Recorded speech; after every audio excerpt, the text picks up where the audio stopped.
Hello everyone, this is the second part of the video on the same chapter, that is life processes. Here in this video we are going to cover the nutrition part and also a study about the what are the various sources of nutrition and from where we get the nutrition. Okay, so in this slide आपको image में show हो रहा होगा different kinds of food items जो कि हम as a food हमारी body में जाता है और हमें एनर्जी प्रोवाइड करता है. तो second image also showing the different kinds of food stuff that provide us nutrition and that nutrition responsible for giving energy in our body. ठीक है, अभी हम जाते हैं न्यूट्रिशन के कंटेंट पे. सो इन द स्लाइड हम देख रहे हैं कि न्यूट्रिशन चैप्टर जो है उसके बारे में हम पढ़ेंगे. होता क्या है बेसिकली, जैसे अगर हमारी बॉडी कुछ वर्क कर रही है, कुछ मूवमेंट कर रही है, जैसे वॉकिंग कर रही है, बाईसाइकिल राइड कर रही है, तो उसके लिए हमें एनर्जी चाहिए. ऐसा नहीं है कि सिर्फ वर्किंग के टाइम पे जब हमारी बॉडी कुछ मूवमेंट करती है तभी ही हमें एनर्जी की ज़रूरत होती है, बल्कि जब हमारी बॉडी कुछ भी नहीं कर रही होती, हम इडल बैठे होते हैं, हमारी बॉडी में कोई मूवमेंट नहीं हो रही होती, तब भी हमें एनर्जी की ज़रूरत होती है. Requirement of energy is a continuous process. क्यों?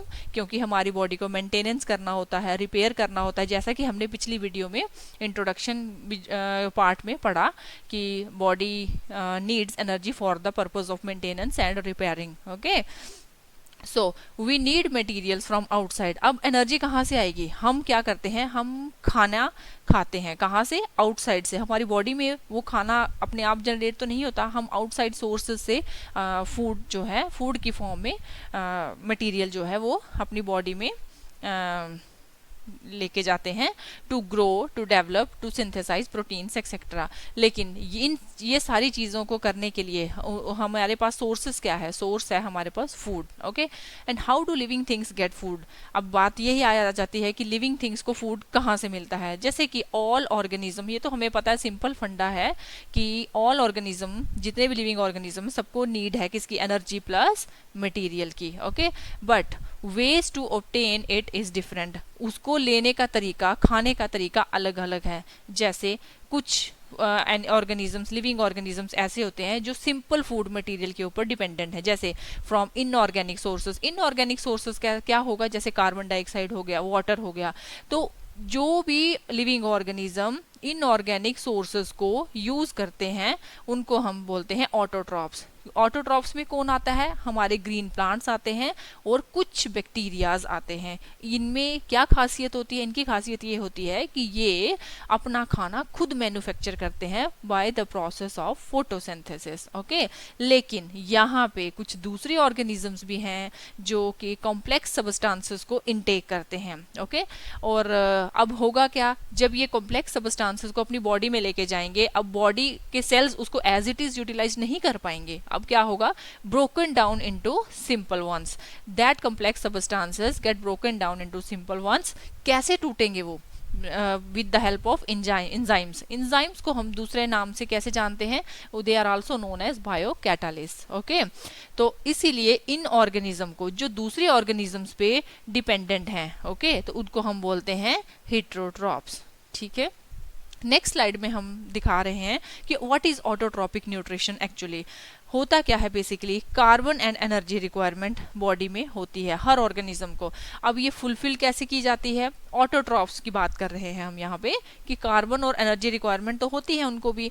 अब fulfilled by the process of photosynthesis as we discussed earlier, substances from outside and convert it in stored form of energy. ठीक है, यहाँ पे होगा क्या? फोटोसिंथेसिस के प्रोसेस को अब हम यहाँ पे स्टडी करेंगे. जैसे कार्बन डाइऑक्साइड होती है हमारी एयर में, तो different kinds of gases are there. So carbon dioxide भी उसमें से एक गैस है. एयर में वाटर वेपर्स भी होते हैं. या प्लांट्स जो हैं वो क्या करते हैं? वाटर की रिक्वायरमेंट्स को कैसे पूरे करते हैं? With the help of roots. They receive water with the help of roots from the soil और लैंड. ओके, जब कार्बन डाइऑक्साइड और वाटर दोनों अवेलेबल होते हैं in the presence of sunlight, वो इन दोनों चीज़ों से क्या बनाते हैं? कार्बोहाइड्रेट्स. और ये carbohydrate is also a form of sugar and they provide energy to plants. Okay, some carbohydrates not use immediately.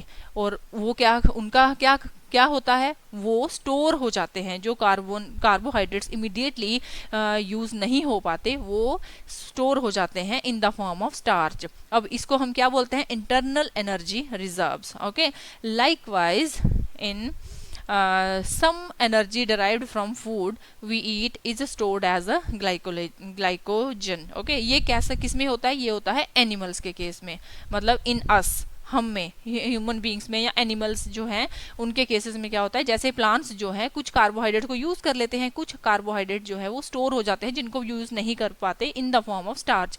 वैसा ही केस एनिमल्स में होता है. जब हम फूड इनटेक करते हैं जो एनर्जी उससे रिलीज होती है, कुछ तो हम यूज कर लेते हैं for the carrying out various activities, and जो बच जाती है उसको हम स्टोर कर देते हैं in the form of glycogen. और जब उनकी जरूरत होती है तभी हम उस ग्लाइकोजन को कन्वर्ट करते हैं फिर से ग्लूकोज में, और हमारी बॉडी उसको यूज कर पाती है in the form of energy. Okay, so this is the complete process of photosynthesis. 6 molecule of carbon dioxide मिलेंगे प्लस 12 molecule of water मिलेंगे in the presence of sunlight और क्लोरोफिल. ये क्लोरोफिल क्या है, chlorophyll is a pigment that is present inside the leaves, green leaves of a plant. ठीक है, तो ये क्लोरोफिल जो है बेसिकली रिस्पॉन्सिबल है for the trapping of sunlight so that they are able to carry the process of photosynthesis. तो अब जब ये सारी रिएक्शंस होंगी, ये सारे रिएक्टेंट्स मिलेंगे, तो हमारे पास प्रोडक्ट्स क्या आएगा, ग्लूकोज आएगा, 6 मॉलिक्यूल ऑफ कार्बन डाइऑक्साइड आएंगे और 6 मॉलिक्यूल ऑफ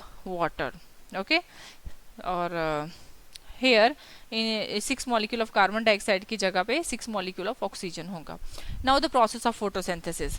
फर्स्ट क्या हो, सबसे पहले क्या होगा, absorption of light energy by chlorophyll. जैसे हमने बोला कि क्लोरोफिल जो है वो ग्रीन कलर का पिगमेंट होता है प्लांट्स की लीव्स में और वेरियस पार्ट्स ऑफ प्लांट्स जो कि सनलाइट को ट्रैप करने में हेल्प करते हैं. ठीक है, सेकेंड है light energy, chemical energy and water molecule.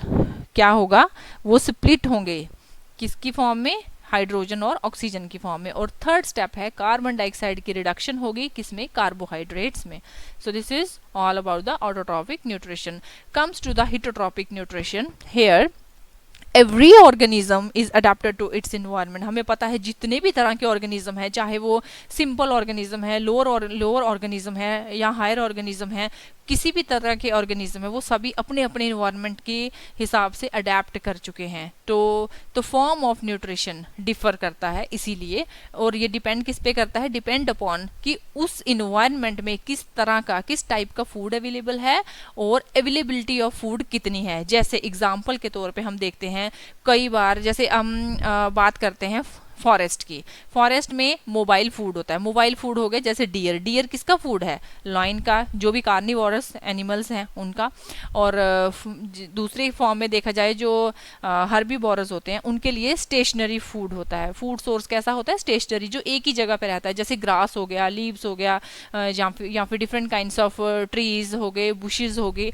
तो वो फूड जो है वो स्टेशनरी है क्योंकि प्लांट्स अपनी जगह से दूसरी जगह पे मूव नहीं कर पाते. लेकिन मोबाइल फूड वो होता है जो एक जगह से दूसरी जगह पे मूव कर पाता है और also serve as a food for various carnivorous animals. Okay, so different strategies of food taken and used by organisms. अब फूड को लेने का तरीका भी अलग है और अलग अलग तरह के organism different kind of food intake करने की स्ट्रेटजीज को फॉलो करते हैं. जैसे सम ब्रेक करते हैं फूड. जैसे मान लो अगर कोई ऑर्गेनिज्म है, उसको फूड अवेलेबल है, लेकिन वो फूड लेने से पहले उसको पहले ही ब्रेक कर लेगा आउटसाइड ऑफ द बॉडी और फिर उसके बाद उसको एब्जॉर्ब करेगा. जैसे कि एग्जाम्पल के तौर पे ऐसा कौन करता है, फंजाई. ओके, और अदर ऑर्गेनिज्म जो है वो होल मटेरियल को लेते हैं और बॉडी के अंदर ब्रेक करते हैं, जैसे ह्यूमन बीइंग्स ऑब्वियसली. ओके, और now some organisms derive energy और न्यूट्रिशन विदाउट किलिंग. ठीक है, ये तो दो तरीके हो गए. एक तो बॉडी के बाहर पहले ही उसको ब्रेक करके उसके बाद उसको एब्जॉर्ब करना. दूसरा फॉर्म ये है कि होल फूड मटेरियल को इनटेक करना. और एक और तरह का न्यूट्रिशन स्ट्रेटजी है जिसमें क्या होता है कि जो ऑर्गेनिज्म है वो दूसरी ऑर्गेनिजम्स पे फीड करते हैं, लेकिन उनको मारते नहीं है, किलिंग नहीं करते। जैसे कि हम ये मोबाइल फूड के केस में देखते हैं ना कि लाइन जो है या टाइगर जो है वो डियर को किल करता है और खा जाता है, लेकिन यहाँ पे किलिंग नहीं होती। और उसकी एग्जाम्पल कौन सी है? पैरासाइट्स एग्जाम्पल में आ जाते हैं, जैसे कस्क्यूटा, अमरबेल, ticks, lice, leeches and tapeworm जैसे ह्यूमन बींग्स या ऑर्गेनिजम्स की एनिमल्स के एलिमेंट्री कैनाल में रहता है और वहां से डाइजेस्टेड फूड मटेरियल को सक करता रहता है। ठीक है। Digestive system different in various organism. अब हमने ये तो पढ़ा कि डिफरेंट स्ट्रेटजीज फॉलो करते हैं, different kinds of food available होता है और हर ऑर्गेनिज्म अपने टाइप के इन्वायरमेंट के अकॉर्डिंगली अडेप्ट होता है। अब हम देखते हैं डिफरेंट ऑर्गेनिजम्स में डाइजेस्टिव सिस्टम भी डिफरेंट होता है। जैसे वेरियस ऑर्गेनिजम्स, जैसे कि सिंगल सेल ऑर्गेनिज्म होते हैं और multicellular organism. Single cell organism में क्या होता है? Food taken by entire surface. ठीक है, पूरी की पूरी बॉडी की सरफेस जो है वो फूड को रिसीव करती है। मल्टी सेलर ऑर्गेनिज्म में क्या होता है? Different parts become specialised for different functions. Okay, जैसा कि हम हैं, हमारी बॉडी में एलिमेंट्री कैनाल है और एलिमेंट्री कैनाल में डिफरेंट टाइप्स ऑफ पार्ट्स होते हैं और हर पार्ट का एक अलग काइंड ऑफ फंक्शन जो है वो होता है, असाइन होता है उनको। अब एग्जाम्पल के तौर पे हम देखते हैं amoeba. Amoeba is a unicellular, है ना, सिंगल सेल ऑर्गेनिज्म है। इसमें क्या होता है? फूड वैक्यूल बनता है। जैसे ही फूड उनकी विसिनिटी में, सराउंडिंग में अवेलेबल होता है, वो अपनी बॉडी की सेल वॉल जो उनकी होती है प्रेजेंट, जिससे कि वो बॉडी की कवरिंग जिसको बोलते हैं सेल वॉल, सेल मेम्ब्रेन, वो सेल मेम्ब्रेन से फिंगर लाइक प्रोजेक्शंस बनाते हैं और फूड को इनटेक करते हैं। और कुछ जो सेल मेम्ब्रेन है वो फूड को इनटेक करके एक फूड वैक्यूल बना लेती है और उसके बाद क्या होता है? फूड जो है उसके साइटोप्लाज्म में आके डाइजेस्ट होता है और अनडाइजेस्टेड फूड जो है वो उसी बॉल की फॉर्म में रहता है और फिर वो वहाँ से बाहर फेंक दिया जाता है। जैसे हम अभी यहाँ से पढ़ेंगे, मैं आपको example with the help of diagram आपको बताती हूँ कि यहाँ आपकी एनसीईआरटी में एक डायग्राम दिया हुआ है। जैसे ये है, this is a nutrition in amoeba. जैसे दिस इज अमीबा और यहाँ पे अमीबा की बॉडी सिंगल सेल ऑर्गेनिज्म है और इसके अंदर न्यूक्लियस है और ये है फूड पार्टिकल। ठीक है,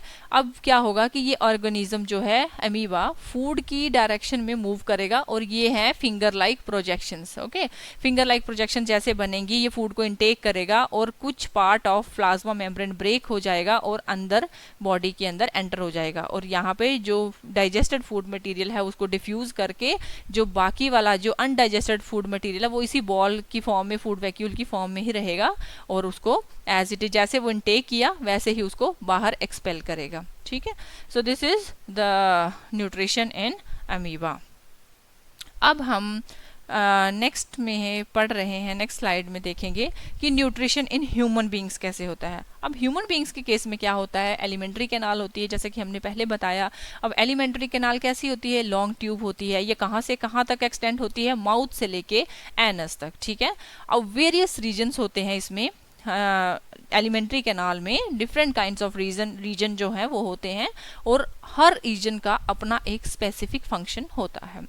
What happen when food enters our body? जब फूड हमारी बॉडी में, हम जैसे फूड खाते हैं अपने मुंह में रखते हैं, वहाँ से जब फूड एंटर होता है हमारी बॉडी में एक्चुअली, तो क्या क्या चेंजेस होती हैं, कैसे क्या क्या प्रोसेस आगे परफॉर्म किया जाता है by the alimentary canal. Okay, so process in of food, सबसे पहले प्रोसेसिंग होगी उसकी फूड की। नाउ क्रशिंग विथ टीथ, हम फूड को पहले मुंह में रखेंगे, उसके बाद दांतों से चबाएंगे, जो कॉम्प्लेक्स फूड है लार्ज पार्टिकल उसको स्मॉलर पार्टिकल में चेंज करेंगे और हमारी बॉडी में जो माउथ है, माउथ के अंदर सेलिवरी ग्लैंड्स प्रेजेंट होती हैं जो सिक्रीट करते हैं सलाइवा। अब ये सलाइवा क्या है? जब भी हम मान लो हमारे कई बार हम बैठे होते हैं और हम कई बार सोचते ही हैं कि हमारा कुछ खाने का मन कर रहा है, तो जैसे ही हम उसके बारे में थिंक करना शुरू करते हैं हमारे मुंह में वाटर ही वाटर हो जाता है। तो वो किसकी वजह से होता है? Because of the salivary glands. अब ये सेलिवरी ग्लैंड्स सिक्रीट करती हैं सलाइवा और सलाइवा कंटेन करते हैं different kinds of enzymes. Okay, और मेजर एंजाइम है इसमें सेलिवरी एमाइलेज। सेलिवरी एमाइलेज का मेन काम क्या है? ये ब्रेक डाउन करता है स्टार्च को। स्टार्च जो है क्या है? ये कॉम्प्लेक्स कार्बोहाइड्रेट है, इसको ब्रेक करता है और सिंपल शुगर में, कहने का मतलब ग्लूकोज में कन्वर्ट करता है।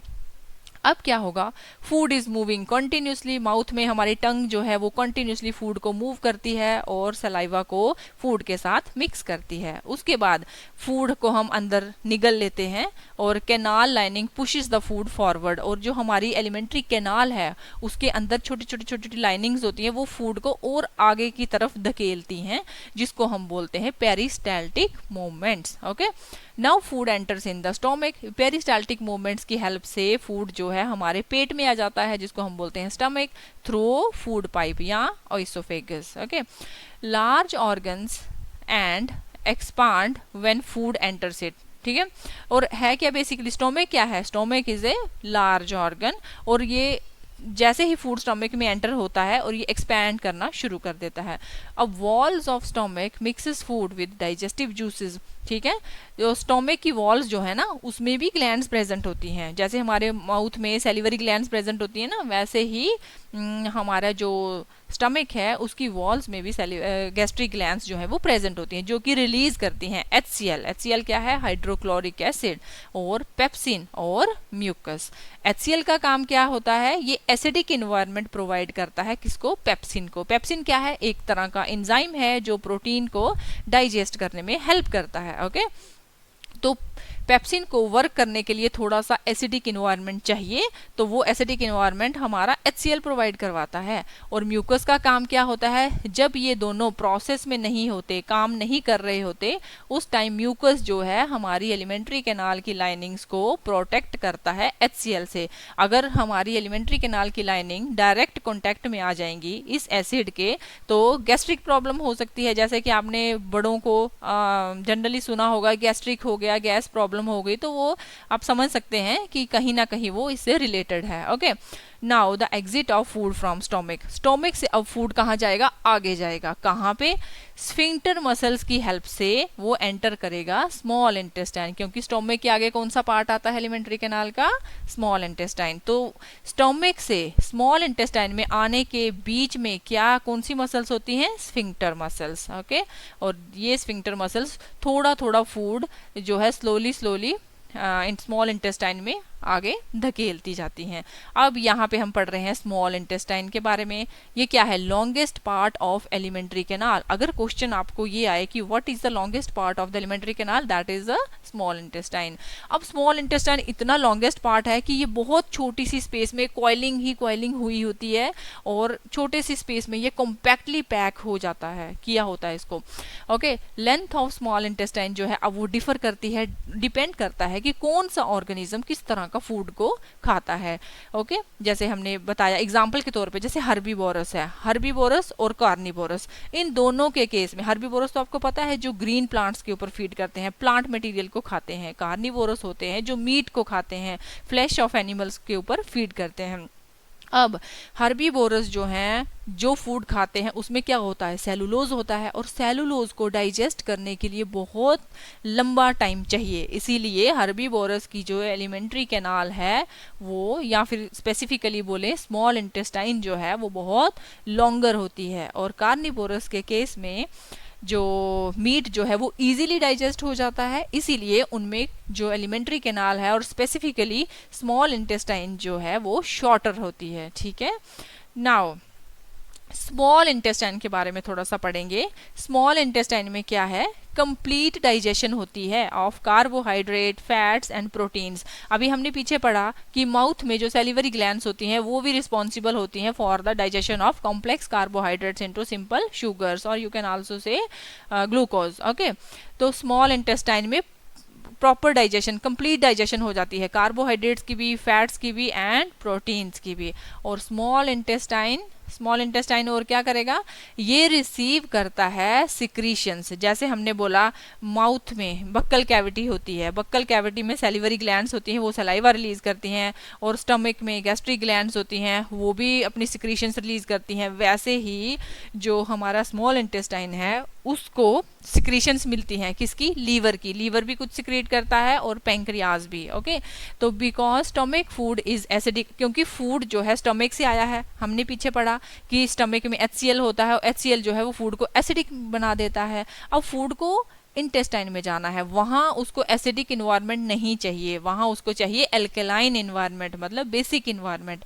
तो इसीलिए लीवर और पैंक्रियाज की सिक्रीशन जो है फूड को एल्केलाइन बनाती हैं और for pancreatic enzymes to work, ताकि जो पैंक्रियाज के रिलीज करते हैं पैंक्रियाटिक एंजाइम वो अच्छे से काम कर सकें। ठीक है, अब बाइल जूस कहाँ से, बाइल जूस जो है वो कहाँ से आता है, फ्रॉम लीवर, और ये क्या करता है, एक्टिंग ऑन अ फैट। क्यों एक्ट करता है फैट के ऊपर, बिकॉज फैट्स जो है वो किसके बने होते हैं, लार्ज ग्लोब्यूल्स के। ठीक है, और it is difficult for enzyme to act. अब वो बड़े बड़े ग्लोब्यूल्स के बने होते हैं, एंजाइम्स उसको छोटे छोटे पार्ट्स में नहीं कट कर पाती, इसीलिए जो बाइल जूस है वो क्या करता है, एक उसको काम फैट्स को स्मॉलर ग्लोब्यूल्स में कन्वर्ट कर देता है। उसके बाद बाइल, जैसे यहाँ पे बताया हुआ है, bile convert them into small globules and, ताकि इंजाइम्स जो है वो एफिशिएंटली वर्क कर पाएं और फैट्स को अच्छे से डाइजेस्ट कर पाएं। ठीक है, अब जो पैंक्रियाज है, पैंक्रियाज सिक्रीट करता है पैंक्रियाटिक जूस, लीवर सिक्रीट करता है बाइल जूस, और दिस पैंक्रियाज सिक्रीट करता है pancreatic juice. Pancreatic juice also contain enzymes like trypsin, like lipase. Trypsin का काम क्या है, प्रोटीन को डाइजेस्ट करना, लाइपेज का काम क्या है, फैट्स को डाइजेस्ट करना। ओके, अब स्मॉल इंटेस्टाइन वॉल में भी कुछ ग्लैंड्स होती हैं, जैसे हम पीछे पढ़ते आ रहे हैं, एलिमेंट्री कैनाल के डिफरेंट पार्ट्स हैं, डिफरेंट पार्ट्स में डिफरेंट काइंड्स ऑफ ग्लैंड्स हैं, और हर तरह की ग्लैंड्स जो है अलग अलग तरह की सिक्रीशंस जो है वो सिक्रीट कर रही हैं। ठीक है, तो यहाँ पे भी स्मॉल इंटेस्टाइन की वॉल्स में भी कुछ ग्लैंड्स हैं जो कि जो रिलीज करते हैं इंटेस्टाइनल जूसेस। ठीक है, और ये कन्वर्ट करते हैं फाइनली इनटू प्रोटीन्स को अमाइनो एसिड्स, मतलब फाइनली प्रोटीन्स अमाइनो एसिड्स में कन्वर्ट हो जाते हैं। Now, the walls of small intestine contains glands, secrete intestinal juices. Juices contains enzyme and that convert finally proteins को convert कर देते हैं वो amino acids में, कॉम्प्लेक्स कार्बोहाइड्रेट को कन्वर्ट करते हैं वो ग्लूकोज में, और फैट्स को कन्वर्ट करते हैं वो फैटी एसिड एंड ग्लिसरॉल्स में। ठीक है, अब होता क्या है, digested food walls of intestine में जाता है ना, वॉल्स ऑफ इंटेस्टाइन में गया। अब इंटेस्टाइन की वॉल्स में छोटी छोटी फिंगर लाइक प्रोजेक्शंस होती हैं जिसको हम बोलते हैं विलाइज, और विलाइज में बहुत ज़्यादा रिच सप्लाई होती है ब्लड वेसल्स की। ओके, सो अब ये ब्लड वेसल्स क्या करेंगे, take absorbed food to each and every cell of the body.